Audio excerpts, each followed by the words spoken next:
Moltes gràcies als que seguiu aquí tota aquesta militància de diàlegs i també moltes gràcies als que acabeu d'arribar ara i us incorporeu. En aquests dies i en aquestes jornades que anem reflexionant a l'entorn de la idea i la noció de viatge, no podíem no referir-nos al viatge dels viatges, no sé ben bé si és així, però en tot cas el viatge, aquest viatge químic, aquest viatge psicotròpic, aquest viatge psiconàutic que socialment ha estat tan mal entès, estigmatitzat, censurat o lloat, mitificat, o sigui que en tot cas suposa sempre un repte a nivell social i com ho gestionem. Llavors ens va semblar que en José Carlos Bouso, que vam estar molt contentes que acceptés de venir, a més ve de lluny, per tant estem molt agraïdes. En José Carlos Bouso és una persona, una de les millors persones per compartir, primer per donar-nos informació, després per no projectar judicis morals, que no siguis una persona que és el seu tema, és divulgador. Ell és doctor en farmacologia, és psicòleg clínic i és director de projectes científics de la Fundació ICERS, no sé si lo digo bien, dedicada a transformar la relació de la societat amb les plantes psicoactives. Ha col·laborat amb universitats, per tant ha treballat des del coneixement científic, però també ha treballat en molts temes socials, de teixit social, de xarxa, per tant coneix el tema des de més d'un cantó. A ell no li agrada fer xerrades, a ell li agrada enraonar. Per tant, enraonarà poquet i després ja obrim paraula i obrim debat. O sigui que moltes gràcies. Bueno, pues moltes gràcies, Cristina y Gloria, y al Museo de Granollers por invitarme. Es un placer estar aquí, la verdad. Esto es un tema infinito, con múltiples dimensiones. Además, bueno, pues el hecho de que sea el cuadro de la tumba de Walter Benjamin. Walter Benjamin tenía una dimensión también, escribió un libro titulado Sobre el hachís, en el que hacía sus experimentos científicamente y metodológicamente muy estructurados para luego relatar los efectos que producía el hachís sobre su conciencia filosófica también casi infinita.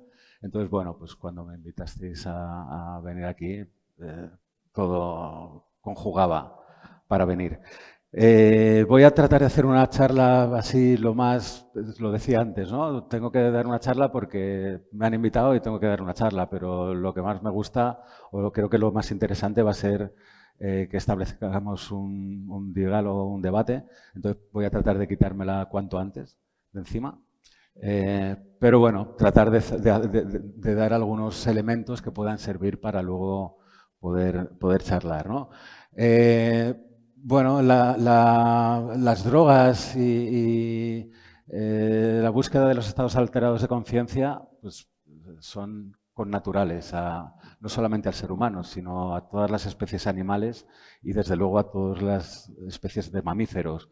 De hecho, probablemente la medicina surgió observando cómo los animales se automedicaban y probablemente la ebriedad surgió cuando los humanos observaban a los animales embriagándose. Y de esto hay muchos ejemplos, ¿no?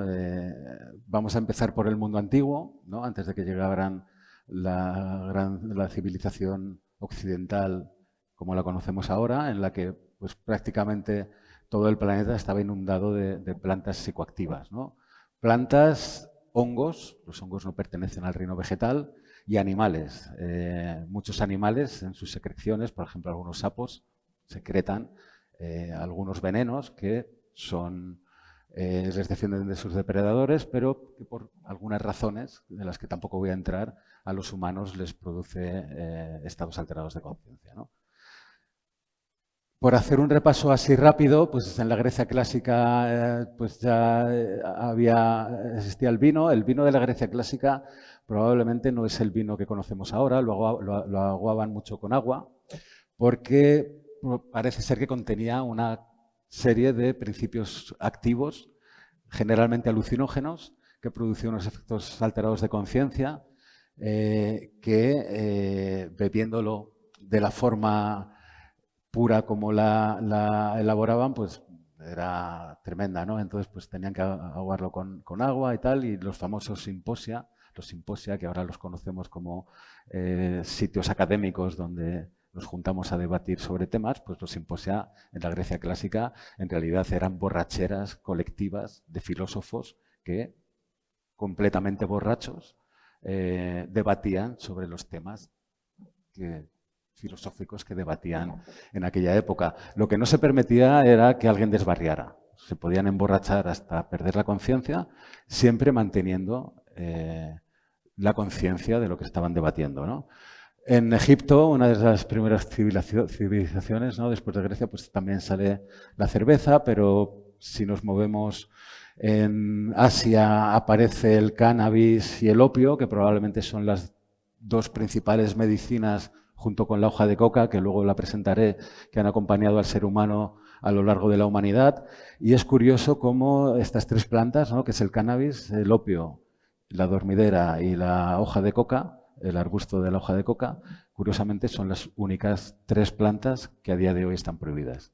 No hay ninguna planta prohibida, hay muchas drogas prohibidas, pero como plantas solo hay tres. Y son estas tres, que son las tres plantas que probablemente si la humanidad, si nuestros antepasados no las hubieran conocido, no estaríamos aquí. Porque han servido para sobrevivir a condiciones extremas, a calmar el dolor, principalmente, ¿no? Y hacer que, sobre todo cuando las personas llegan a edades avanzadas, pues permitirles llevar una vida con la mayor dignidad posible. La manita muscaria es una seta muy interesante porque forma parte de nuestra mitología, ¿no? De los cuentos, de los cuentos de hadas, de los pitufos, y hay quien se refiere a la manita muscaria como el enteógeno o el psiquedélico primigenio, ¿no? Porque pues, los primeros habitantes de Eurasia, ¿no? Y sobre todo de Siberia, estamos hablando de que Siberia es más grande que todo Estados Unidos y Canadá junto, ¿no? Entonces, a veces cuando hablamos de Siberia parece que hablamos de una zona muy localizada, pero en realidad Siberia es un universo infranqueable, ¿no? La manita muscaria pues no es una seta venenosa, aunque nos hayan contado que lo es. Lo que es una seta alucinógena.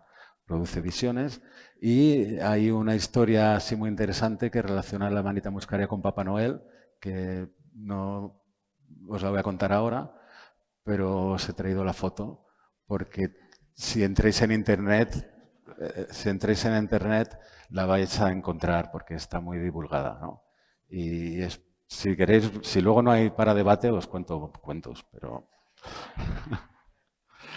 el cat, ¿no? Que es sobre todo en África, y el cratón en Asia. El cratón, pues igual, en la historia de la humanidad ha habido dos tipos ha habido muchas plantas, como os voy a tratar de mostrar, pero fundamentalmente tres tipos, ¿no? Que son plantas estimulantes, ¿no? Como es el cat, que es lo que está mascando este señor, que en algunas zonas de África, después de trabajar, en vez de irse al pub o al bar a tomarse unas cañas, pues se juntan los hombres, esto es muy de hombres, ¿no? Además, a mascar cat y a charlar y a pasar la tarde. El cratón es un analgésico, pero también es un estimulante del ánimo, del estado de ánimo, y ahora se está utilizando, tiene algunas aplicaciones para la desintoxicación de la dependencia a opiáceos, ¿no? Y eso es el café, una planta que si a día de hoy se exterminara, pues yo no sé, habría un colapso universal, ¿no? En África tenemos la iboga, que la toma, la iboga la empezaron a tomar los pigmeos, son los primeros registros, que son una de las tribus africanas que viven entre Guinea, Gabón, en el África ecuatorial, y que ha dado lugar a, de la iboga, está la ibogaína, y la ibogaína se está utilizando actualmente. De hecho, nosotros tenemos uno de los primeros estudios clínicos, ¿no? Con ibogaína para el tratamiento de la dependencia de opioides, ¿no? La dependencia de opioides es una de las así grandes dramas que está ocurriendo a día de hoy en Occidente. Quizá aquí no tanto, pero en Estados Unidos mueren 200 personas al día por sobredosis, ¿no? De fentanilo y estas cosas. Y ya si nos vamos a América, América es el paraíso de los embriagantes, ¿no? Este es el tabaco es la planta panamericana que es utilizada pues, en todo el continente y es la principal planta chamánica. Todos los rituales de cualquier cosa, sea con hoja de coca, sea con ayahuasca, sea con peyote, todo absolutamente va acompañado con tabaco. Esto es la hoja de coca, que es la tercera planta, junto con el cannabis y el opio, que ha salvado, pues ha hecho que la humanidad haya llegado donde está, con unas propiedades casi también infinitas, como analgésico, como alimento, como sustitutivo también en algunos estudios para personas dependientes de cocaína, para combatir el mar de altura. Si alguien ha ido a Perú o a Bolivia o ha subido a alguna montaña, pues, si no ha tomado hoja de coca, pues se habrá puesto enfermo, ¿no? La ayahuasca, por supuesto, ¿no? Que es una planta que está poniéndose muy de moda desde hace unos años en Occidente, que crece en la Amazonía. El peyote, por supuesto, en México. Se han encontrado restos de peyote de hace más de 5.000 años en algunos sitios ceremoniales que todavía conservaban principios activos. Y sobre todo, bueno, pues son los huicholes los que hacen peregrinaciones desde donde viven, ¿no? En Nayarit o en el Pacífico, hacen peregrinaciones hasta Viricuta a la caza del peyote y del venado para hacer sus ceremonias, ¿no? Es decir, que de alguna forma... Bueno, y por supuesto los psilocibes, ¿no? Los hongos psilocíbicos que también son bastante populares últimamente. Los primeros registros de uso de hongos psilocíbicos están en una cueva, no en una cueva, en un abrigo en Cuenca, en Selva Pascuala. Esto es una imagen de unos psilocibes. Siempre están relacionados con con ganado vacuno, ¿no? Porque bueno, pues crecen en los excrementos o cerca de los excrementos. Esto es selva pascuala y son las primeras imágenes que se encuentran en la humanidad. Probablemente en la península ibérica es donde por primera vez, de acuerdo o según los registros arqueológicos, se utilizaban los hongos psilocíbicos con fines generalmente rituales, también recreativos, porque es muy difícil separar en las culturas ancestrales y indígenas la recreación de lo sagrado. En la Grecia clásica, ¿no? Hay también algunos grabados, ¿no? de cómo Perséfone pues, se regala una seta. Y, por supuesto, en Mesoamérica, ¿no? Sobre todo en México. Esto es Xochipilli, que es una imagen que está en el Museo de Antropología de México, en la que están representadas absolutamente todas las plantas psicoactivas y embriagantes que tomaban los aztecas y los mixtecas y todas las culturas mexicanas en la época precolombina, ¿no? Y el yopo, también en la Amazonía, en la frontera entre Brasil y Venezuela, con una de las culturas indígenas que a mí más me fascinan, ¿no? Que son los Yanomamo. Son una cultura, sobreviven todavía a base de haberles inoculado viruela y otras enfermedades infecciosas y haberse los tratado de cargar para explotar todos los recursos pues esto, de petróleo, de oro y de todo esto, pero ellos sobreviven y hacen yopo, que es una mezcla de unas semillas de Anathera peregrina, que es este árbol, las mezclan con, bueno, pues con otras plantas y se las soplan unos a otros. Y toda la cosmovisión indígena de los Yanomamo, pero toda la cosmovisión de los huicholes, toda la cosmovisión de los Bwiti, de las más de 100 culturas amazónicas que utilizan ayahuasca, están fundamentadas en los efectos que producen estas sustancias cuando las ingieren. Aquí hay un primer elemento, ¿no? Para luego, si queréis que debatamos, ¿no? Si las cosas que producen estas plantas son simplemente alucinaciones o si las alucinaciones tienen algo que ver con la realidad o no. Yo voy a tratar de defender que sí, pero estoy abierto a tener otras opiniones. Bueno, este era el mapa antiguo, ¿no? Y este es el mapa moderno, ¿no? En el que estamos, bueno, España es el principal consumidor de antidepresivos y de benzodiazepinas, de ansiolíticos, a nivel mundial. Si entramos ya en el tema de los psicodélicos y del viaje psiconáutico, ¿no? Que es un poco lo que veníamos a hablar aquí, pues esto es probablemente el psicodélico paradigmático, ¿no? Que es la LSD, la dietilamida del ácido lisérgico. Una sustancia que, ingiriéndolo al nivel de microdosis, produce unos efectos máximos. Es decir, una sustancia que, ingiriéndole a unas dosis que ni siquiera son apreciables a la vista, los efectos que producen son extremos a nivel de efectos subjetivos, sin afectar absolutamente nada a la fisiología. Es decir, aumenta un poquito la frecuencia cardíaca, menos que salir a correr o que subir unas escaleras, pocas cosas más hace, pero a nivel de estados alterados, a nivel de conciencia, es superlativo, ¿no? Esto es MDMA en forma de cristal. Esto puede ser cualquier cosa, ¿no? MDMA es éxtasis, pero esto puede ser también, esto concretamente es 2CB, que es un análogo de una feniletilamina, que se dice, bueno, que está últimamente también relativamente de moda. Tampoco he traído muchos ejemplos, ¿no?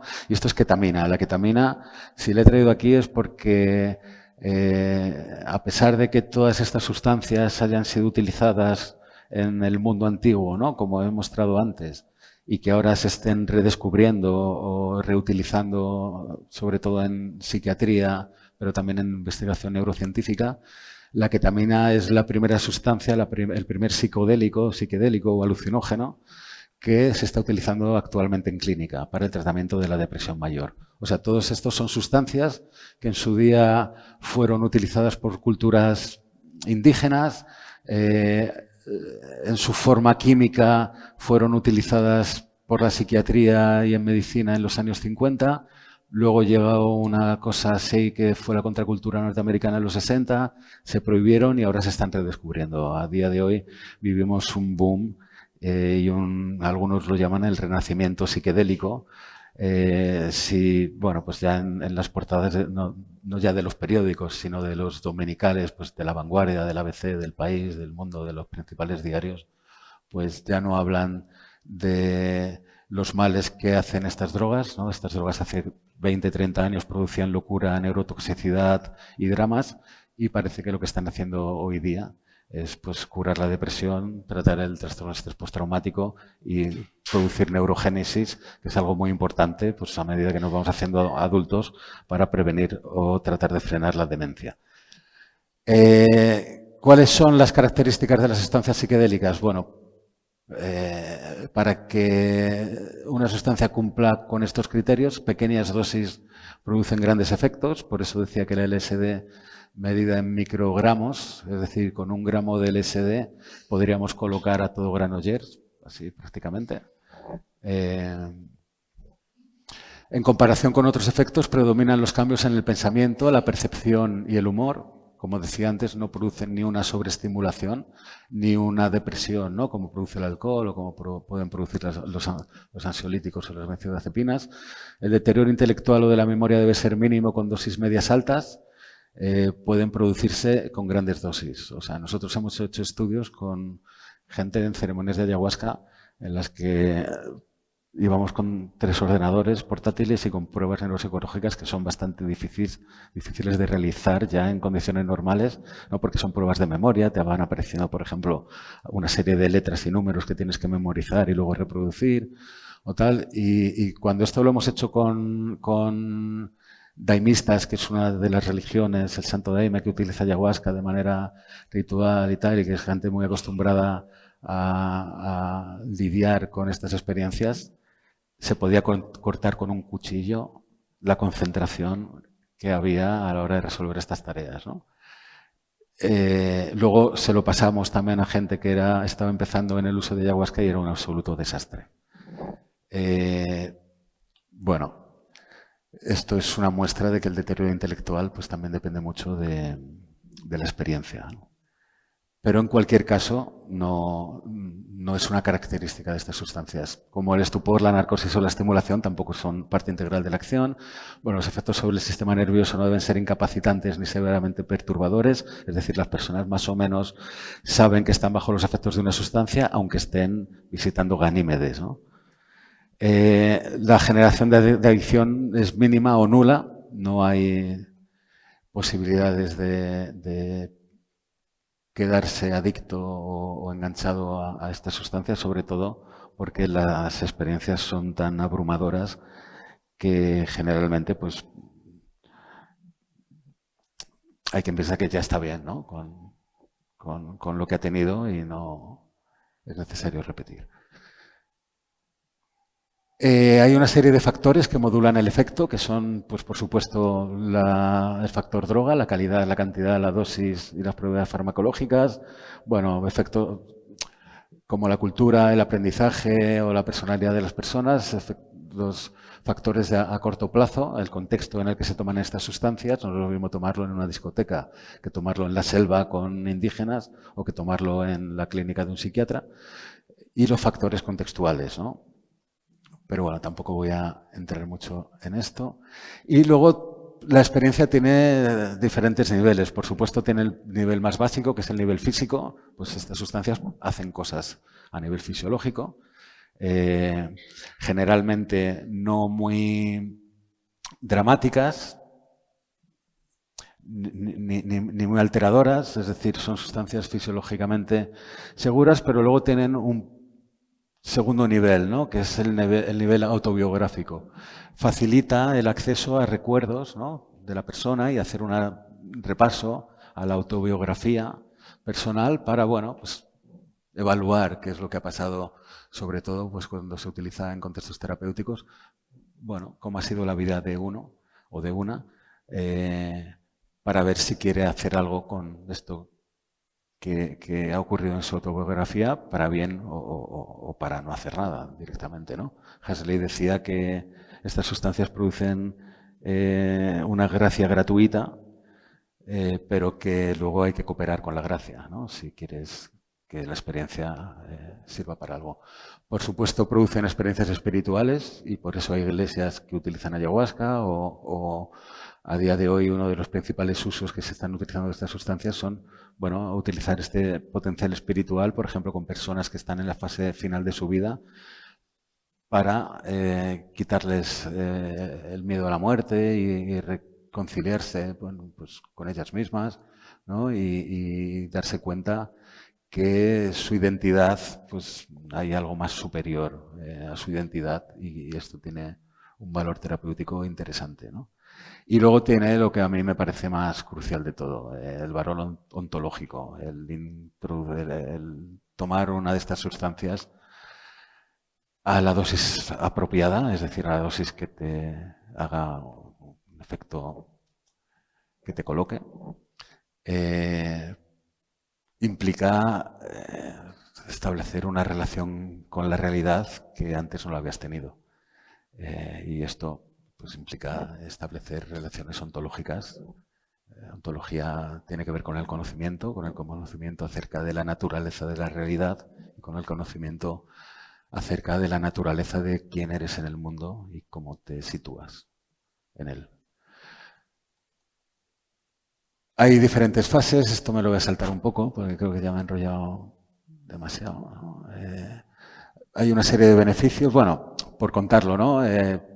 Siempre se dice, ¿no?, que hay una serie de fases cuando se tiene una experiencia psicodélica, ¿no?, que pues al principio yo creo que lo refleja mejor Master y Houston, que son de los estudios así más interesantes que hicieron en un libro que se titula Las variedades de la experiencia psicodélica, haciendo pues una apropiándose el título del famoso libro de William James, que es uno de los padres de la psicología, que tiene un libro así pues como un manual que asienta algunas de las bases psicológicas que todos hemos aprendido en la facultad, que se titula Las variedades de la experiencia religiosa. pues Master y Houston, después de haber administrado a más de 1000 personas LSD, publican este libro que se titula Las variedades de la experiencia psiquedélica y hablan, ¿no?, que hay una primera fase abstracta, estética, ¿no?, donde pues, uno se recrea en las visiones que va teniendo. Luego viene esta fase recolectivo-analítica, ¿no?, que es cuando se produce este repaso a la autobiografía. Una fase más simbólica, donde pueden emerger símbolos o visiones que pueden tener algo que ver con uno o no, pero que dan pie a poder trabajar luego con ellos, y la fase integral, donde se supone que al final la experiencia se integra. Esto es lo bonito y lo que dicen los manuales y tal. Luego, pues es cierto, ¿no?, que pasan cosas interesantes, ¿no?, como pues, una apertura del corazón, conexión con uno mismo. Estas son frases, ¿no?, que refieren las personas que han tomado estas sustancias: conexión con otros, toma de conciencia, conexión con la naturaleza, con la vida, gozo, resolución de problemas, belleza, sanación, comprensión ontológica. Pero también hay experiencias difíciles, ¿no?, como revivir el nacimiento, recuerdos de vidas anteriores, independientemente de que sean reales o no. En esto no entramos. Sobre todo tienen que ver con revivencias de trauma, sobre todo con DMT, experiencias con ovnis, ¿no?, y con seres extraterrestres. Independientemente de que esto exista, ya veremos, ¿no?, si las cosas que producen estas sustancias son reales o no. Es el tema que traigo para debatir, ¿no?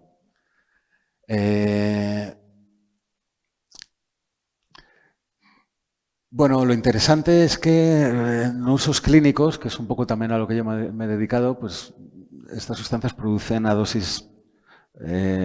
dosis suficientes lo que se llama una experiencia cumbre.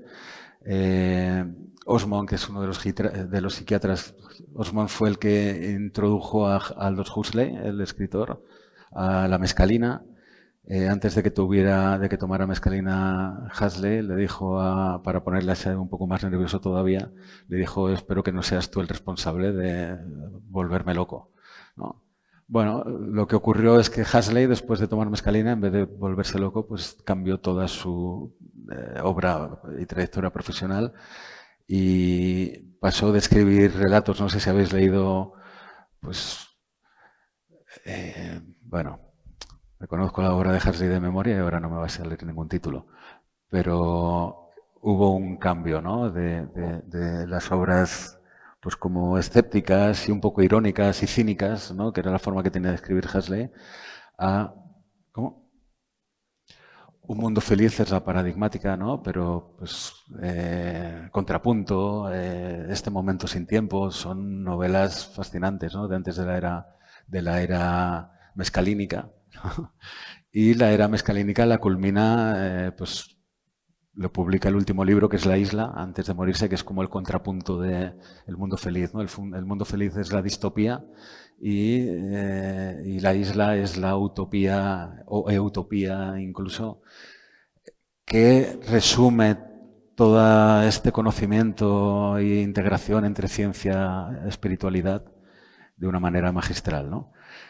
Bueno, pues Osmond fue quien introduce a Huxley en la mescalina, y es el que inicia lo que se llama la terapia psiquedélica, ¿no? Osmond trabajaba con alcohólicos en un hospital de Canadá, él era inglés, y los alcohólicos, cuando tienen síndrome de abstinencia, y el síndrome de abstinencia alcohólico extremo es el delirium tremens, donde pues, se producen unas experiencias tremendas, ¿no?, de alucinaciones y tal. Y dijo, bueno, pues ¿por qué no inducir delirium tremens artificiales con LSD a mis pacientes alcohólicos?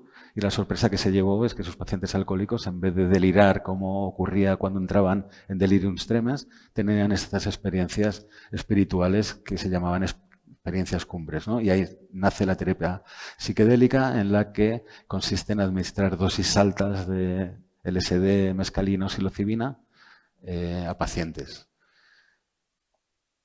Las características de la experiencia cumbre las definió Maslow, que es un psicólogo humanista. Es un psicólogo que, en vez de trabajar con personas enfermas, pues trabaja con personas, bueno, sanas, si es que esto existe.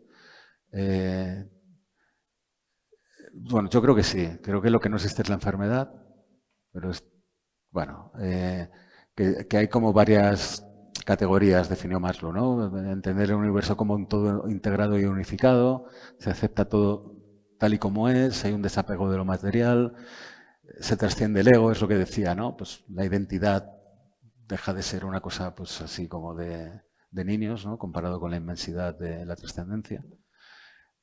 La experiencia tiene un valor intrínseco porque todo está dotado de significado, se accede a verdades universales y eternas, aceptación y comprensión del mundo y así hasta 25 categorías o características que definirá Maslow.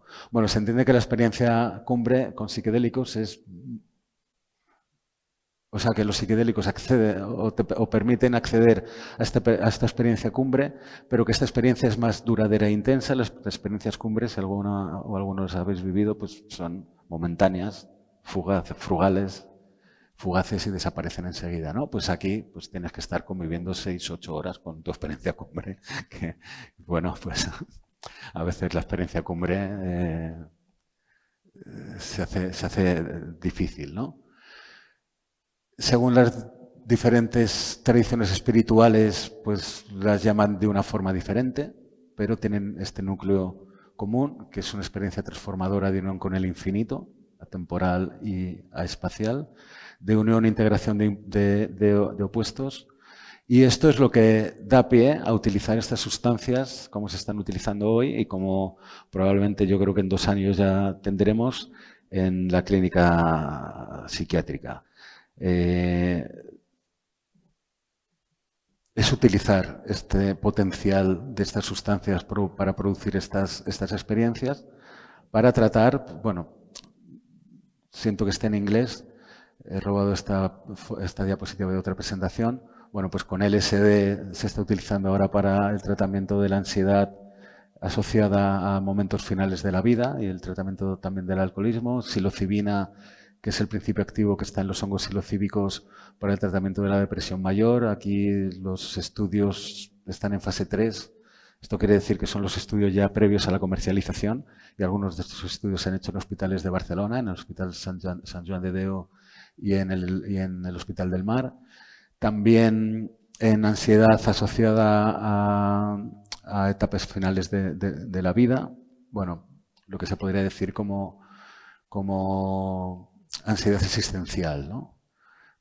Para la adicción al tabaco, el trastorno obsesivo compulsivo, bueno, hay una serie de tal, la ayahuasca, bueno, pues tiene unos usos, lo que pasa es que la ayahuasca es un poco más diferente que todo esto e incluso más interesante porque los usos no se hacen en clínicas, sino que son usos comunitarios, ¿no? De autogestión y de autoatención de las personas que participan en estas ceremonias y la MDMA, que es, bueno, pues para mí la sustancia que creo que va a revolucionar auténticamente los tratamientos en salud mental, ¿no?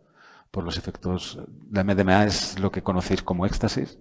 Durante décadas se ha asociado el éxtasis a esto, ¿no? A esta cosa que hacen los jóvenes degenerada y pervertida y que dentro de unos años íbamos a tener una generación de jóvenes demenciados con Parkinson y con Alzheimer y tal.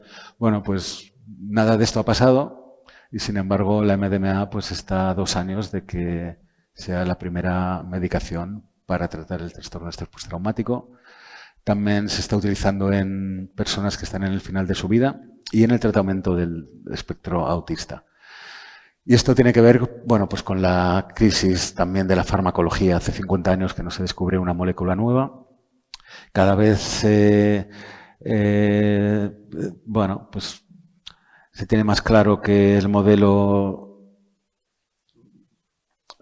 de salud mental basado en los fármacos pues funciona para situaciones muy concretas y agudas, pero no para tratamientos a largo plazo y al final lo que estamos viviendo es una especie de cronificación de las personas que están en situaciones de salud mental y aquí es donde han venido a estos nuevos viejos fármacos a empezar a ocupar el lugar, no sin sus problemas, porque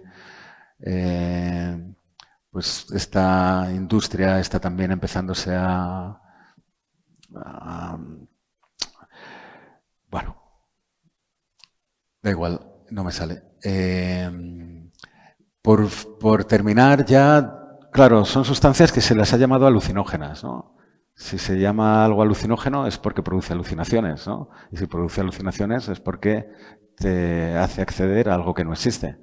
Pero esto es porque hemos entendido las alucinaciones probablemente por una tradición psiquiátrica que ha ido considerando las alucinaciones como fenómenos que están fuera de la escena de la realidad y que a las personas que tienen alucinaciones pues se les ha patologizado, ¿no? Se les ha incluido dentro de categorías psiquiátricas. Pero es cierto, ¿no?, que producen alucinaciones. ¿Y cuál es la diferencia entre la experiencia psiquedélica que produce alucinaciones y la experiencia psicótica de personas que sin tomar nada pues ya tienen alucinaciones de por sí? Bueno, pues hay una dimensión temporal, ¿no? En esta dimensión temporal, en una experiencia psiquedélica, generalmente la dimensión temporal es de expansión, ¿no? Uno desaparece, como decía antes, el tiempo y el espacio. Pueden pasar eones durante esta experiencia y simplemente haber pasado 5 minutos, pero en cualquier caso esta experiencia es expansiva, mientras que en la enfermedad mental la dimensión temporal está comprimida. La persona está atrapada en el tiempo y no puede salir de ahí, no está encapsulada. Lo mismo pasa con el espacio, lo mismo pasa con el afecto. Estas sustancias te pueden producir a la vez depresión y euforia y vivir 1000 emociones positivas y negativas, todas mezcladas, y pasar por diferentes fases. Pero en cualquier caso, uno está viviendo estas experiencias con una dimensión afectiva en la que está sintiendo lo que está ocurriendo. Esto no ocurre con personas que la afección en personas que tienen experiencias psicóticas, esta afección no les pertenece y les resulta demoledora, ¿no? El proceso del pensamiento también, ¿no? Hay quien dice, ¿no?, que recibe mucha información, y es cierto, ¿no?, cuando se está bajo estos estados alterados de conciencia, mientras que el pensamiento es autodestructivo, ¿no? O las percepciones, ¿no? Generalmente son visuales, con muchas sinestesias. En la experiencia psiquedélica, en la experiencia psicótica, es generalmente alucinaciones auditivas en las que las personas reciben instrucciones negativas acerca de ellas, y lo mismo con la identidad. En cualquier caso, esto es un espectro, ¿no?, en el que en un extremo podríamos situar la experiencia psiquedélica, en el otro podríamos situar la experiencia psicótica, y tanto la persona que tiene una experiencia psicótica como las personas que tienen una experiencia psiquedélica se pueden mover en algún punto de este espectro, y una persona que está en una experiencia psiquedélica puede irse al extremo de vivir la experiencia psicótica, igual que personas que están en la experiencia psicótica y pueden irse al extremo de vivir la experiencia psicodélica. En general, pues siempre nos movemos entre parámetros intermedios que, salvo casos extremos, pues tampoco es para tanto, ¿no? Lo que pasa es que estas sustancias no son para divertirse. Son, en Brasil, los demistas los llaman ir a trabajar, lo que tampoco es una metáfora quizá pues la más divertida. Y con esto he terminado. La pregunta es si las alucinaciones son la vía regia del conocimiento, hacia el conocimiento, o si son la vía regia a la locura. Aquí están los dos extremos, ¿no? La foto de arriba o la de abajo. Y nada, muchas gracias y estaré encantado de abrir un debate, coloquio o lo que sea. Gracias.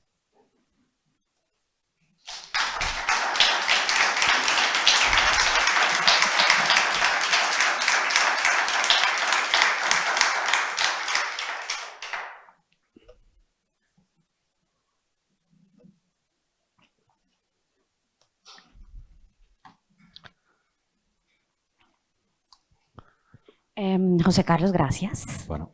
Inspirada en esa última pregunta que nos haces, quería preguntarte tu visión acerca, tu revisión a posteriori de la teoría del mono dopado de Terrence McKenna, que la tengo muy fresca precisamente gracias a ICERS estuve por ahí en este encuentro que hicieron últimamente, que creo que las personas que hemos tenido experiencias de este tipo es una teoría que siempre nos mola, ¿no?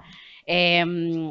Que la posibilidad de que esta expansión de la superficie cerebral de nuestros ancestros tenga que ver con que esta gente iba por ahí con hambre, siguiendo animales, encontrando caca de animales, por lo tanto encontrando psilocibes y por lo tanto algo que parece que alimenta, pues nos alimentamos, y que muchos grupos al mismo tiempo teniendo estas experiencias bueno, no frecuentemente, pero de manera repetida, fueran el responsable de este salto evolutivo que tuvimos. No sé, quería preguntarte tu opinión un poco de esto como hombre sensato que eres, porque también es cierto que siento yo que somos un poco entusiastas los que hemos dado el paso, así que era un poco... Sí, bueno, es una teoría muy interesante, muy atractiva, muy divertida, y si además la escuchas a McKenna, no te cansas de escucharle. Bueno, McKenna murió en el 90 o en el 92. Era un trovador psiquedélico, fue una persona que aglutinó, o sea, fue un potenciador también de la cultura psicodélica en los 90. Era una persona muy instruida y muy leída científicamente, pero también muy fantasiosa. Y esto era lo divertido, ¿no? Además, se iba a las fiestas, a las raves, y mientras sonaba música electrónica, él recitaba y contaba estas historias, ¿no? Estas historias como la historia del mono que después de tomar psilocibes accede a esta experiencia psiquedélica y se transforma en humano, ¿no?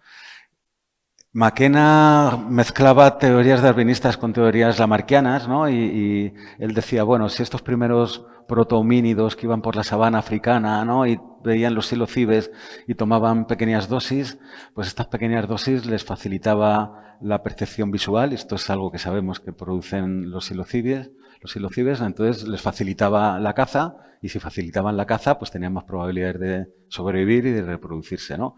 A veces un poco medias, pues aumentaba la libido, ¿no? Y esto hacía pues que la gente pues, follara más, ¿no?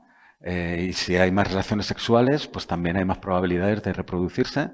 Y luego estaba el tercer paso, donde creo que se le fue ya un poco la imaginación, y que es muy bonito, que pues se accedía a elementos de la conciencia que podrían haber dado lugar al lenguaje. Y claro, cuando nace el lenguaje es cuando ya somos humanos, ¿no? Es indemostrable, esto es indemostrable. Es bonito y yo todavía hay noches que cuando me acuesto me pongo esta historia de McKenna, ¿no? Pero yo creo que la evolución es más complicada, entran en juego muchos elementos. Lo que sí está claro es que estas sustancias y el uso de estas sustancias...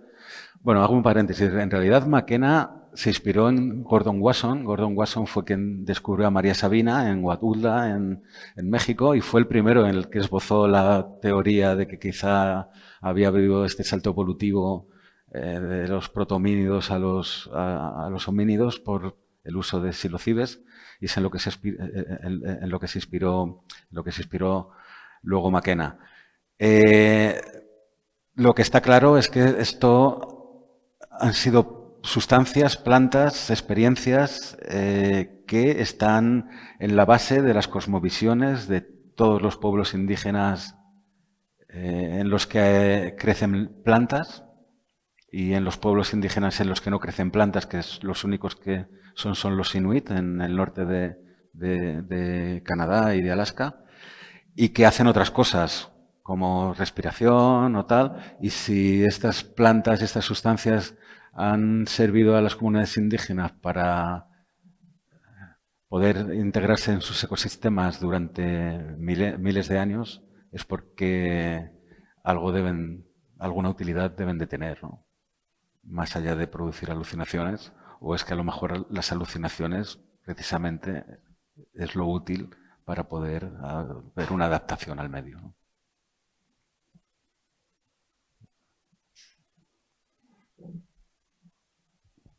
Aprovecho para hacerte dos preguntas.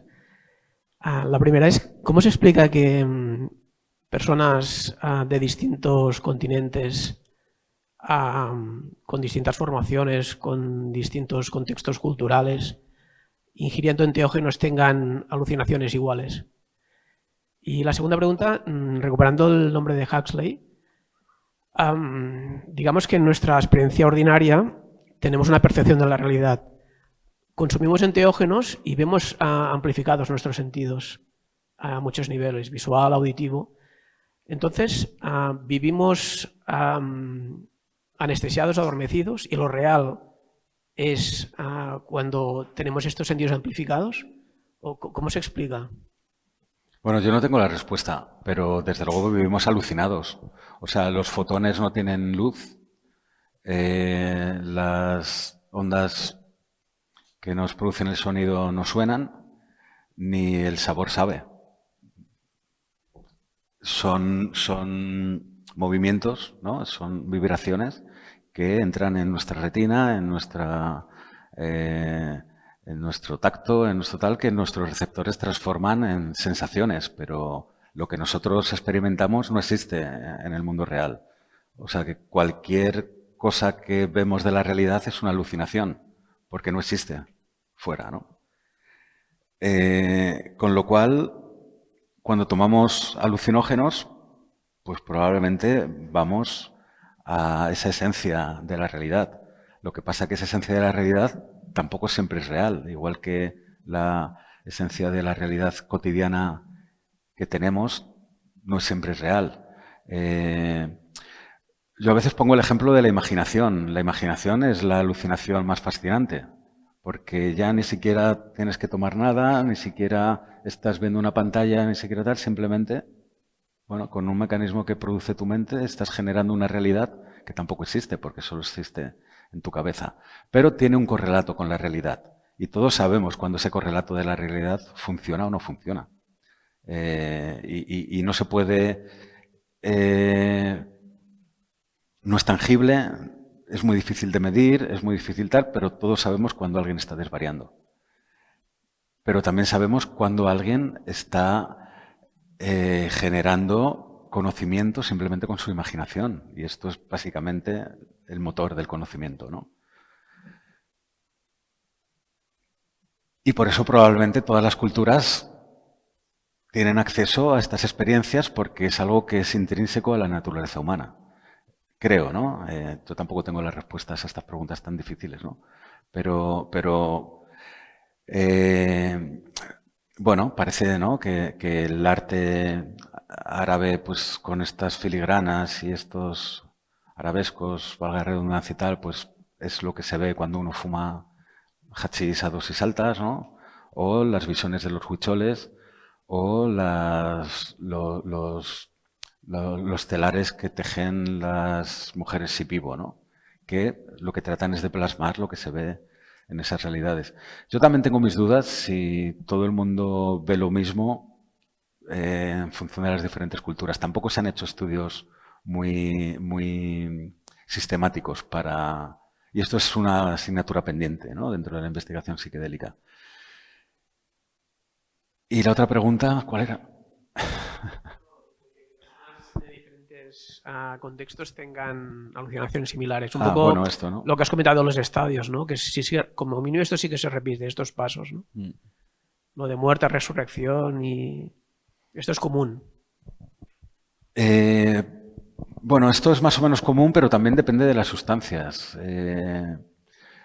Con ayahuasca no se produce tanto este efecto de muerte y renacimiento. Este efecto de muerte y renacimiento es un efecto que también nos han inculcado en nuestra cultura occidental, y uno de los responsables, se va a decir así culpable, pero por suavizar los responsables, es precisamente Mircea Eliade, ¿no? Cuando con su libro seminal del chamanismo y las técnicas arcaicas de éxtasis establece que el chamanismo es un viaje, ¿no?, o al supramundo o al inframundo, ¿no?, como que es un viaje vertical.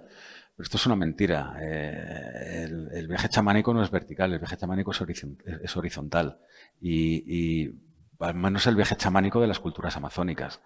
El viaje chamánico vertical pues solo ocurre en una cultura y en una religión protestante, como era la que practicaba Elisea y luego Wasson, que fue su principal promotor. Pero en el mundo chamánico el viaje es horizontal y los espíritus que te encuentras y que con los que trabajan los chamanes forman parte de la realidad y no están ni arriba ni abajo, están ahí mismo y son con los que tienen que lidiar y hay una horizontalidad y no se va a los cielos ni a los infiernos, te vas a un territorio en el que lo que ocurre en ese territorio es inesperable y puede ocurrir cualquier cosa, ¿no? Entonces, bueno, nos estamos muy contaminados con esta cosa que nos heredaron Eliade y Wasson y que de alguna forma Huxley restauró, ¿no? Pero creo, es mi opinión, tampoco...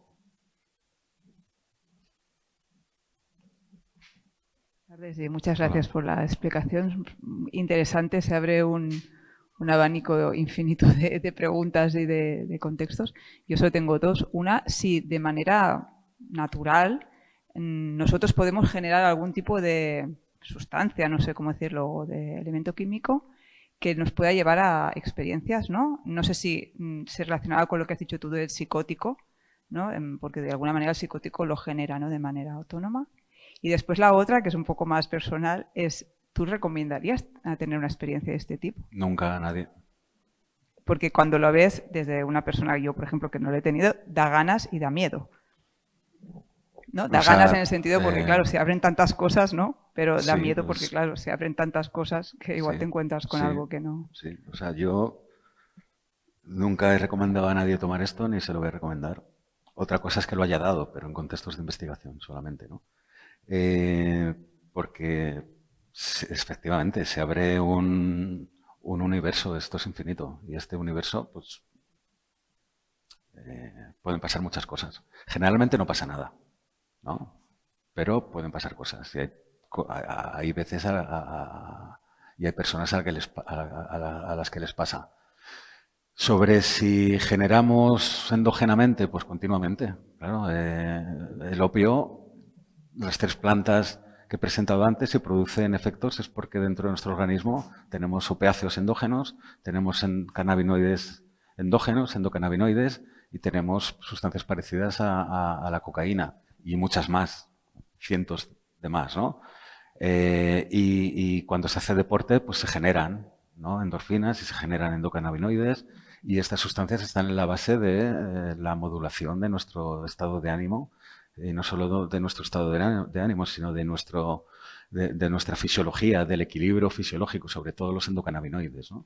Que es el sistema endocannabinoide, es el sistema de neuromodulación por antonomasia y de regulación de la homeostasis, del equilibrio fisiológico interno. Esta cosa que pasa con los corredores de larga distancia a veces, ¿no? Que de repente pues, se despistan y se quedan ahí flipados con las flores, ¿no? Del campo y olvidan la carrera, es porque les ha pegado un subidón de endocannabinoides.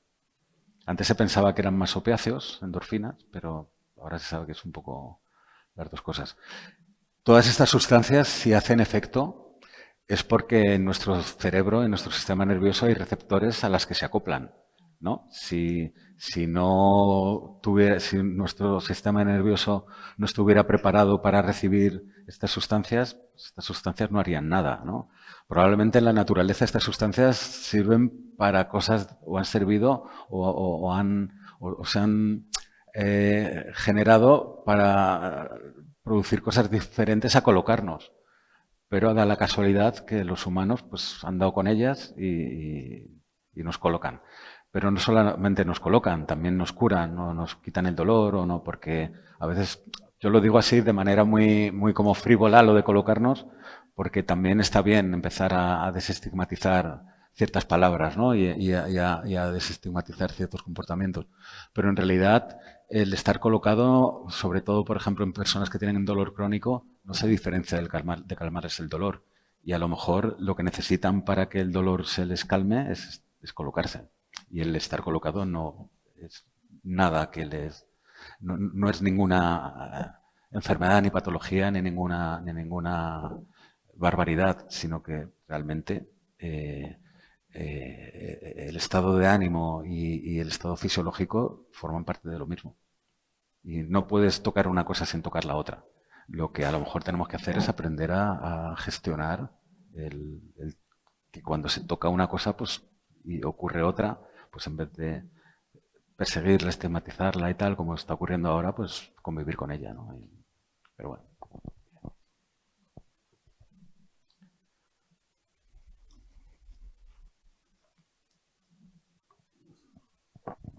Bueno, en primer lugar, gracias por la charla, muy interesante, que me ha sorprendido, pero bueno, ya tú mismo has comentado de todo el tema que tenemos en mente, que nos han bombardeado en todos los últimos años, de las drogas, de todo el tema, pero bueno, ese un tema. El otro que se ha hablado de que las setas podrían ser un paso de que los homínidos tal y cual, yo había más entendido que era el tema de los huesos, o sea, el interior de los huesos, que y claro, casi todos los 20.000 años atrás, casi todas las tribus sí que cazaban animales y comían, y por lo tanto lo de los huesos podía ser un tema más fácil y más que buscar una seta y que las tribus encontraran las 4 setas que podría haber una. Eso es un tema. Y el que me interesaba de preguntar es lo que has tocado ahora últimamente, el tema de los paliativos a los dolores. O sea, conozco personas mayores y trato con ellas y tienen, hay personas, estoy hablando de 90 años, 93, 90, que tienen dolores muy fuertes y de forma continuada. O sea, o se operaron hace 20 años de las rodillas y les pusieron pues postizos, las rótulas y tal, y ahora pues les duelen porque quizá ya ha pasado todo ese tema y tampoco los van a operar porque son 90 y pico de años, o tienen artrosis muy fuertes y tienen dolores. Y he acompañado a algunas personas a los médicos y esas personas ya toman, por ejemplo, pues el Zodialon, no me acuerdo del nombre, que toman pues ya uno por la mañana, otro por el mediodía. Pues el médico lo único que ha hecho en 2 o 3 casos que he vivido yo personalmente es, bueno, pues le damos otra más, pues una como si fuese un notoril, no sé cómo se llama ahora. O sea, otra sustancia más, otra pastilla más y, por supuesto, otra más por la mañana del estómago para que de alguna manera haga la protección. O sea, un saco de pastillas. Y yo siempre he preguntado, oiga, ¿no hay otro paliativo? O sea, lo del cannabis que he oído que ahora se empieza a vender en las farmacias como tipo pomada y tal, pero que eso se ve que es poco porque se ha probado, lo han probado estas personas que yo digo también, y sí, lo han notado como una mejoría tal, pero no es una mejoría. O sea, no habría algo más fuerte y que se tuviera que dar. O sea, el cannabis, como acabas de decir, diciendo, pues oiga, esta señora que tome esto y se le va a ir el dolor, aunque quede un poquito. Esa es la pregunta. Por empezar por la primera, que también es apasionante, por supuesto con los huesos, también hay teorías que lo explican con la música y el baile, ¿no? Los primeros homínidos pues se comunicaban con gestos, ¿no? Y del gesto nace el baile y del baile nace la sintaxis y la sintaxis está en el área de Broca, que es el área del movimiento también, ¿no? Bueno, podemos encontrar casi una explicación en función de la experiencia, de a lo que se dedique cada uno. Podemos encontrar una explicación a cómo hemos evolucionado y probablemente ninguna sea cierta. O todas tengan algo de cierto a la vez. Y sobre el dolor, a ver, no quiero ser agorero, pero todos los que estamos aquí, si vamos a llegar a cierta edad, vamos a tener dolor. Y esto es así, y no hay vuelta de hoja. Entonces, y nos van a hinchar a analgésicos, a antidepresivos. Ahora la principal indicación de los antidepresivos no es para la depresión, es para el dolor crónico, según las guías NICE del Reino Unido, que son las guías, se supone, guías clínicas así más prestigiosas del mundo. Cuando lo único que funciona de verdad es todo lo que he contado aquí. El opio, el cannabis, la hoja de coca y los alucinógenos. Son las únicas cosas que realmente funcionan para el dolor crónico. Porque tienen un efecto sobre la conciencia. Y cuando estas sustancias producen un efecto sobre la conciencia produce una separación de las sensaciones nociceptivas y propioceptivas que va recibiendo del organismo, y no es que el dolor desaparezca, pero la conciencia deja de percibirlo en diferentes grados, ¿no? Entonces, por eso, bueno, de hecho, los opiáceos se siguen utilizando para el tratamiento del dolor. Lo que pasa es que los opiáceos y los opioides tienen un problema, que hay que aumentar la dosis, producen tolerancia de manera muy rápida, hay riesgo de sobredosis y llega un momento en el que, por mucho que aumentes la dosis, no se produce analgesia. Dependiendo también de las personas, aquí no hay nunca reglas fijas, ¿no? Ahí es donde el cannabis puede venir a funcionar combinándolo con opioides, pero puede venir también la MDMA, puede venir la LSD. La LSD se utilizó en los años 50 en enfermos terminales. Se empezó utilizando esta vía de reconciliarles con la muerte, ¿no? Por la experiencia espiritual, ¿qué tal? Y Katz, Henry Katz, que creo que se llamaba, que era un médico así norteamericano, empezó a ver que a las personas con enfermedades terminales a las que les daba LSD para tal, pues les calmaba el dolor también. Y que el dolor, la analgesia se prolongaba mucho más allá del efecto psicológico, con lo cual esto abre un abanico de posibilidades a poder, bueno, los psicólogos sabemos que el dolor hay que tratarlo no solamente con fármacos, sino también con intervenciones psicológicas, ¿no? Y con técnicas psicológicas. Pues hay técnicas psicológicas específicas para el tratamiento del dolor que se pueden potenciar con estos fármacos, ¿no? O con estas sustancias. Han estado prohibidas, esto está cambiando, estamos en el punto de inflexión. Como digo, yo creo que en 2 años ya habrá MDMA y psilocibina, en principio para indicaciones muy concretas, ¿no? Depresión y estrés postraumático, pero esto se va a ir ampliando. Ya hay clínicas de ketamina, ¿no? La ketamina también es un analgésico muy interesante, ¿no? Y aparte del tratamiento de la depresión, se está utilizando para el tratamiento del dolor crónico. Y tampoco es que vayan a ser panaceas, pero abren un arsenal terapéutico que, sorprendentemente, por estas paradojas extrañas en las que vivimos, lo que parece que mejor funciona es lo que ha estado prohibido. Probablemente porque a la gente le gusta tomarlo. Y por otras razones más, ¿no? Sociohistóricas y políticas, pero bueno, no sé si he respondido a tu pregunta, pero esto va a abrir Yo no he venido aquí a hacer proselitismo. Esto es lo que va a ocurrir dentro de 2 años, que es lo que ha ocurrido hace 5.000, ¿no? Cuando presentaba este mapa del mundo antiguo. Yo quería preguntar 2 cosas. La primera es a nivel de... porque hay casos de retraumatización, ¿no? Con sustancias. Entonces, bueno, quería preguntar qué porcentaje, con qué sustancia y también si hay otra sustancia que pueda revertir la retraumatización, con lo cual, ¿no? La persona pueda mejorar, lo digo también para aplicar los tratamientos y eso. Y luego la otra pregunta es un poco en relación al mecanismo de acción de estas sustancias que ahora has comentado, ¿no? A través de la conciencia sería una, pero no sé si que en este caso a lo mejor sería como los que se ponen encima de un montón de agujas, que un poco, ¿no? Eliminan el dolor, ¿no? ¿Acupuntura? No, al-fakirs. Fakirs, vale. Ostras, vale esto. O si también hay, o sea, aparte de los neuroquímicos, hay transformaciones, o sea, poda sináptica o reconexiones neurológicas. Bueno, esto es un campo de investigación fascinante. Como decía antes, estas sustancias siempre se consideraban que producían psicopatología y neurotoxicidad, y cada vez más, pues la ketamina, por ejemplo, se publicaba el otro día un artículo así que hacían una gracia a los investigadores, que lo llamaban que la ketamina sirve para la depresión porque te cambia de canal. En realidad lo que se referían era que actuaban sobre el canal de potasio, que son los canales encargados de la neurotransmisión neuronal, ¿no? Y que estas drogas que antes producían neurotoxicidad, pues parece que ahora producen neuroplasticidad, ¿no? O neuromodulación. Esto existe, estas drogas producen neuromodulación. Nosotros hicimos un estudio con daimistas, les metimos en una máquina de resonancia magnética y vimos que había las áreas sobre las que actúa la ayahuasca tenían un grosor en corteza cerebral diferente a los controles.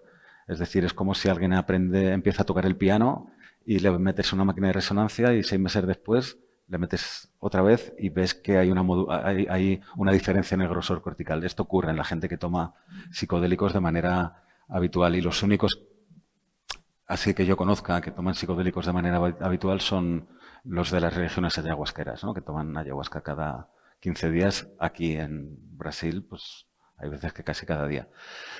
Entonces hay una base física, ¿no? Y esta base física tiene que ver con los receptores sobre los que actúan estas sustancias, ¿no? 5-HT2A, podría dar una charla muy compleja, ¿no? Sobre cuáles son los mecanismos de acción, pero creo que no toca. Pero actúan precisamente sobre todo receptores 5-HT1A, que son los responsables de la neuroplasticidad, y en el caso de la ketamina sobre los NMDA, ¿no? Pero bueno, esto es una historia sobre la retraumatización. Cualquier abordaje poco cuidadoso puede retraumatizar a una persona, sea con sustancias o sin sustancias, ¿no? Lo que pasa que es cierto que las sustancias, por este potencial que decía antes de facilitar el acceso al reflexionar sobre la autobiografía, ¿no? O a la facilitación de vivir experiencias emocionales muy intensas. Claro, personas que vienen con traumas, esto se lo exagera, por supuesto. Entonces, para evitar retraumatizaciones, hay que trabajar muy bien con la persona, hay que conocer muy bien a la persona, hay que saber qué sustancia utilizar con esta persona, a lo mejor ninguna, pero a lo mejor hay algunas personas a las que les va a venir, en el caso que se decida trabajar con sustancias, algunas mejor con ketamina, algunas mejor con psilocibina, generalmente con MDMA funciona muy bien, y la MDMA debería ser la primera droga de entrada a cualquier tratamiento médico, psiquiátrico. Lo que pasa que, bueno, todavía va a pasar tiempo, pero la cosa del trauma y la retraumatización es una cosa muy compleja y efectivamente es muy fácil retraumatizar a alguien simplemente llevándole al juicio a que se tenga que exponer delante de la persona que ha abusado de ella, ¿no? Que este es el gran drama de lo que vivimos ahora, de cómo se trata a las personas que sufren abusos, ¿no? O agresiones.